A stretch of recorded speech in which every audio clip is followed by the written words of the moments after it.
ओम नमो भगवते वासुदेवाय नमो नमः। आज 23वां अध्याय, जिसके अंदर कदर्म और देवभूति का विहार होता है। तो इस अध्याय में जब देवभूति, जो कि वह युवती है जिनका विवाह कदर्म जी के साथ हुआ, उनके माता पिता जब वहां से चले जाते हैं, तब देवभूति बड़ी ही प्रतिव्रता होकर अपने पति की सेवा में लग जाती है और व्रतों आदि का पालन करती है। वह अपने पति की खूब सेवा करती है और ऐसे सेवा करती है मानो पार्वती माता शंकर भगवान की कर रही हो। वह अपने का इतना ख्याल नहीं करती और सेवा करने में ज़्यादा ध्यान रखती है कि किसी प्रकार मेरे पति देव को किसी प्रकार से कोई कमी ना हो। उसकी सेवा को देखकर वह प्रसन्न होते हैं और उसकी सेवा करते करते वह दुबली पतली भी हो जाती है, क्योंकि वह अपने खाने पीने तक का ध्यान नहीं रखती। यह देखकर दयावश होकर कदर्म जी उसकी ओर देखते हैं और कहते हैं कि तुमने मेरी बहुत सेवा की है। मैंने जो भक्ति की है, पाठ पूजा की है, जिससे मुझे जो जो प्राप्त हुआ है, अब उस पर तुम्हारा भी अधिकार है। जो जीव होते हैं, जिनके पास शरीर होता है, उनको अपना शरीर बड़ा ही प्यारा होता है। वह उसे बड़े ही प्यार से रखते हैं कि इसे कुछ ना हो। खाने पीने का पूरा ध्यान रखते हैं ताकि वह सुंदर दिखे। लेकिन तुमने मेरी सेवा में इतना ध्यान दिया है कि अपनी भूख प्यास तक उसमें छोड़ दी और दुबली पतली हो गई।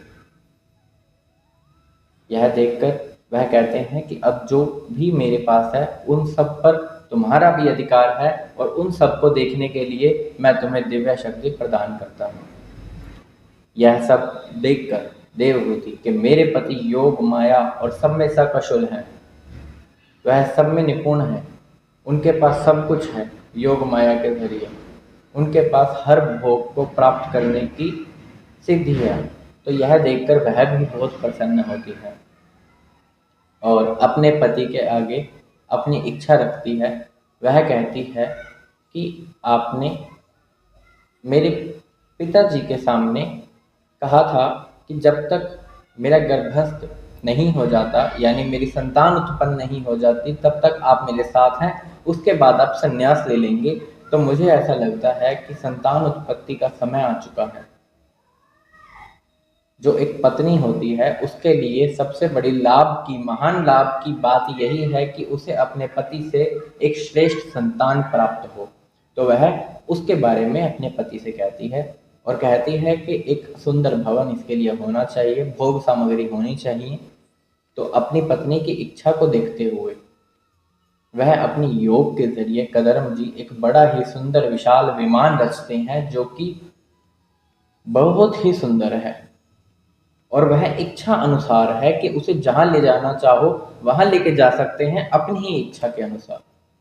उस सुंदर विमान में बड़े बड़े खंभे जड़ित हैं, जिनके अंदर हीरे जड़ित हैं।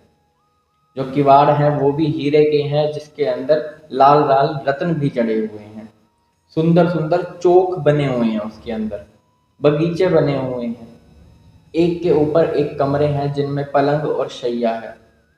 बैठने के लिए अलग से स्थान है। इच्छा अनुसार उस विमान में कहीं भी जाया जा सकता है।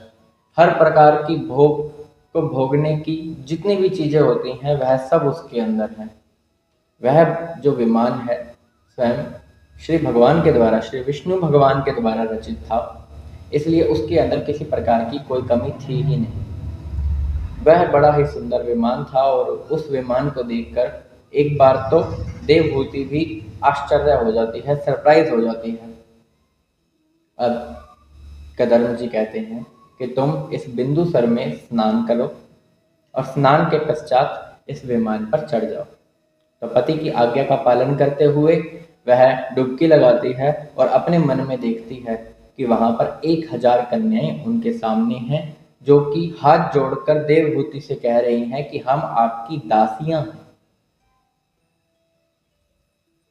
उस समय जो उनका शरीर था वह बड़ा ही दुबला पतला था। उनकी जो बाल थे उनकी लटें बन गई थी, क्योंकि वह बहुत दिनों तक सेवा में ही लगी हुई थी। उन्होंने अपने शरीर का ध्यान नहीं रखा। तो वह दासियां उनको बहुत सुंदर सुंदर वस्त्र प्रदान करती हैं, सुंदर आभूषण देती हैं, यहाँ तक कि सर से उनका स्नान करवा के वह आभूषण उनको पहनाती हैं, नए वस्त्र पहनाती हैं। हर आभूषण सोने का होता है, पैरों में सोने के पाजेब, कमर में करधनी सोने की, कानन में कुंडल सोने के। तो इस प्रकार बहुत ही सुंदर सजाकर जब देवहूति अपने आप को देखती है तो वह पाती है कि जैसे वह पहले थी, जब उसका विवाह हुआ था, जब उसके पिता यहाँ पर कदरम जी के पास उसे सौंप के गए थे, अब वह बिल्कुल वैसी ही दिख रही है और बहुत सुंदर दिख रही है। तब वह अपने पति का स्मरण करती है और पाती है कि वह उन हजारों कन्याओं के साथ वहीं पर खड़ी हुई है जहाँ कदरम जी हैं। फिर वह उस विमान पर चढ़ जाते हैं और मेरू घाटी, जो कि 8 लोक की विहार भूमि कहलाती है, वहां पर वह घूमते हैं। वह बहुत ही लंबे समय तक, बड़े ही वर्षों तक वहां पर घूमते हैं, लेकिन उनका जो घूमा हुआ समय है वह बहुत ही जल्दी व्यतीत हो जाता है। लगा लो एक मुहूर्त के समान ही वह समय बीत जाता है। वह अलग अलग जगह ऐसे ही घूमते हैं, विहारते हैं प्रसन्न चित्त से। कदर्म ऋषि और देवहूति अलग अलग जगह देखते हैं, वहां बड़ी ही सुगंधित हवा चल रही होती है। उस विमान में तरह तरह की भोगने की चीजें होती हैं। वह भोगते हुए वह सब कुछ घूम फिर के जब विमान से उतरते हैं तो वह देखते हैं कदर्म जी देवहूति की तरफ और सोचते हैं कि इसे संतान प्राप्ति की इच्छा है। तो वह उसकी पूर्ति के लिए और भगवान ने जो आज्ञा की थी उसको भी स्मरण करते हुए अपने आप को 9 भागों में विभक्त कर लिया, अलग कर लिया। वह 9 भागों में बट गए अपनी शक्ति के द्वारा। और तब जो देवहूति थी उसको गर्भ से कर दिया। तब उनकी 9 कन्याएं एक ही साथ उत्पन्न हुई, जो कि स्वर्ग सुंदरी थी, बहुत ही सुंदर थी, कमल के समान उनके नेत्र थे। तो उन स्त्रियों के पिता कदर्म जी और माता देवहूति वह बड़े ही प्रसन्नचित्त हैं। उस विमान से उतर चुके हैं, विहार जो उन्होंने करना था वह भी कर चुके हैं। अब आगे की जो उनकी प्रतिज्ञा थी, जो उन्होंने विवाह से पहले कहा था कदर्म जी ने उनके पिता को कि मैं जब तक इसकी संतान उत्पन्न नहीं होती तब तक इसके साथ रहूंगा, उसके बाद मैं संन्यास ले लूंगा। तो वह वन की ओर जाने लगते हैं संन्यास लेने के लिए और देवहूति उनके सामने खड़ी हो जाती है सर नीचा करके, क्योंकि वह यही सोच रही होती हैं कि अब इन संतानों का क्या होगा, जो इनके आगे विवाह करने हैं, तो मैं इनके लिए श्रेष्ठ वर कैसे चुन पाऊंगी, मैं अकेले ही इतना सब कैसे संभाल पाऊंगी यदि आप यहाँ से चले जाएंगे। और अपने पैरों से जमीन को खुरीदने लगती है। कदर्म जी यह सब देखकर समझ जाते हैं कि देवहूति अब क्या चाहती है, और जो आगे अब कदर्म जी करते हैं उसका वर्णन अगले अध्याय में।